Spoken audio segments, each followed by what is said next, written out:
People like to say there's no such thing as a forever home, and I understand what they mean. Life changes, your family changes, your job changes, the way you use your home changes.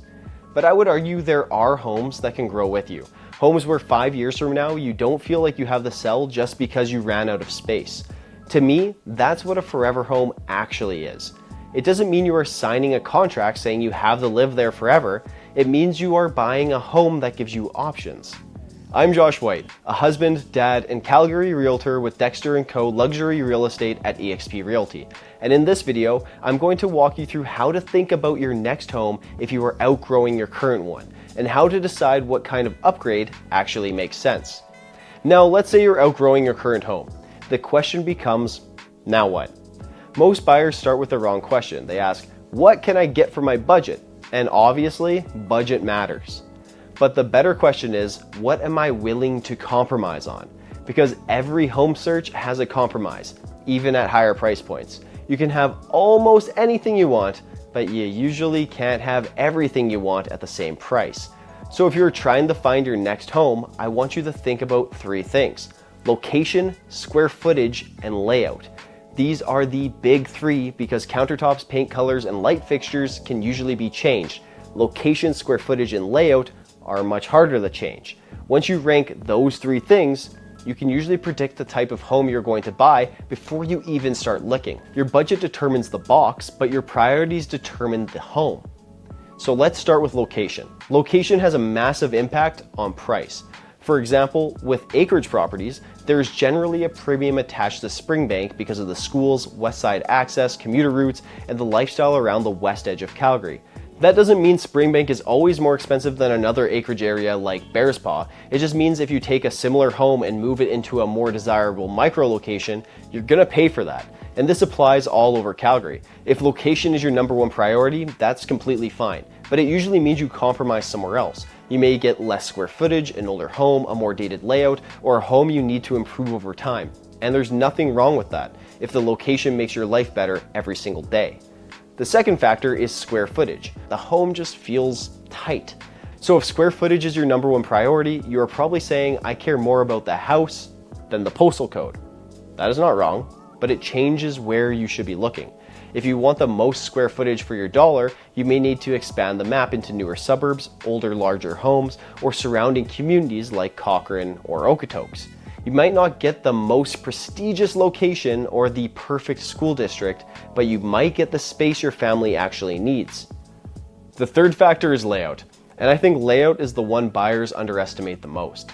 2 homes can be the exact same square footage and feel completely different. Layout is how the home actually lives. It is a flow from the garage into the house, whether there is a proper mudroom, how the kitchen connects to the dining and living space, and whether there is a main floor office, upper floor laundry, bonus room, or basement that actually works for you. Layout is often connected to the age of the home. Newer homes were generally designed around how modern families live today. Older homes may be in better locations with bigger lots and mature trees, but the layout may not be what you want without a major renovation. And this is where buyers get stuck. They walk into an older home in a great community and love the location but hate the layout. Then they walk into a newer home further out and they love the layout but not the location. Then they find a bigger home and love the space, but it needs a major renovation. That is the triangle: location, square footage, and layout. And if you don't rank them, every house feels disappointing because you are comparing every home to a version of perfection that may not exist within your budget. These are the exact conversations I have with clients all the time. Before we even start touring homes, we need to understand what problem we are actually trying to solve. So let's make this practical. Let's say your budget is $850,000. If location is #1, that budget might get you a smaller, older detached home in a more desirable area. The home may need updates over time, but you get the community, school, commute, and lifestyle. If square footage is #1, that same budget might get you a larger home in a more affordable area. You might get the bedrooms, developed basement, garage, and yard, but you may be outside of your original dream community.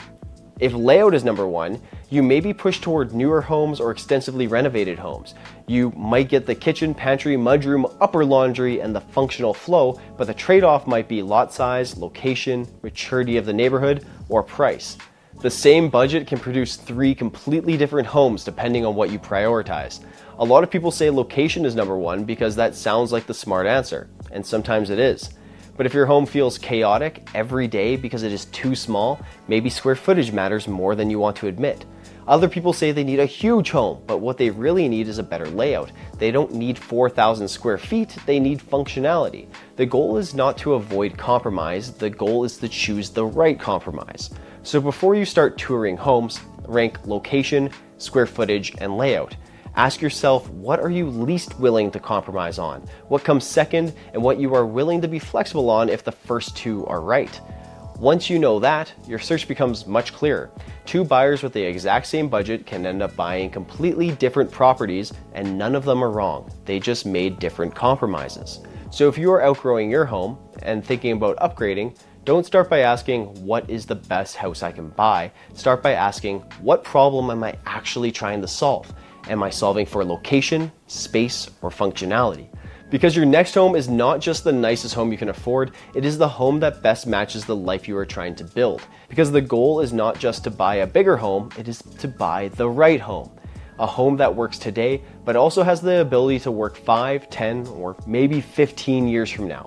And that, to me, is the closest thing to a forever home.